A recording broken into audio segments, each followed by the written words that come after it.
आतापर्यंत आपण विविध प्रकारचे शिऱ्याचे प्रकार बघितले असतील, पण आज आपण उज्ज्वलास किचनमध्ये बघणार आहे असाच एक वेगळ्या प्रकारचा गाजराचा शिरा।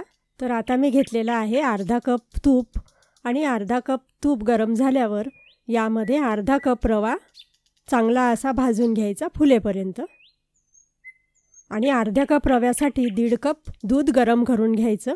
कपाने किंवा वाटीने आपण ज्याने माप घेणार असाल त्याच मापाने 1.5 कप दूध मी येथे गरम करून घेतलेला आहे। रवा चांगला रंग बदलेपर्यंत आणि फुलेपर्यंत भाजला गेला पाहिजे, म्हणजे तो छान खमंग होतो। रवा चांगला भाजून झाला की काढून घ्यायचा आणि त्याच पॅनमध्ये किंवा कढईमध्ये 1 चमचा तूप गरम करून घ्यायचं आणि यामध्ये 1 कप किसून घेतलेलं गाजर घालायचं। गाजरही थोडं चांगलं असं मऊ होईपर्यंत परतवून घ्यायचं। यावर 1 मिनिटासाठी झाकण ठेवायचं। परतवताना हे गाजर खूप असं परतवायचं नाही, तो शिजायला नको जास्त असा, फक्त थोडा मऊ झालं पाहिजे गाजर, नाहीतर मग गाजराचा जो फ्लेवर आहे तो आपल्याला मिळणार नाही। 1 मिनिटानंतर यामध्ये भाजून घेतलेला रवा घालायचा आणि रवा आणि गाजर चांगलं असं मिक्स करून घ्यायचं। परतवत असताना यामध्ये आवडीनुसार ड्रायफ्रूट घालायचे।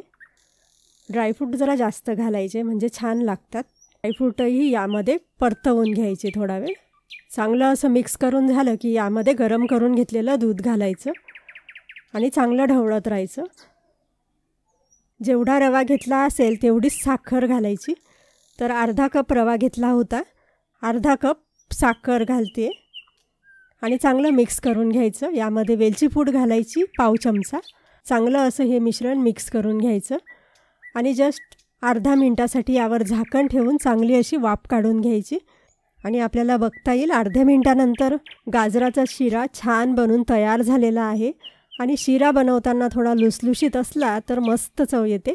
आता यावर 1 चमचा वरतून तूप घालायचं आणि हा आगळा वेगळा असा गाजराचा शिरा बनून तयार झालेला आहे।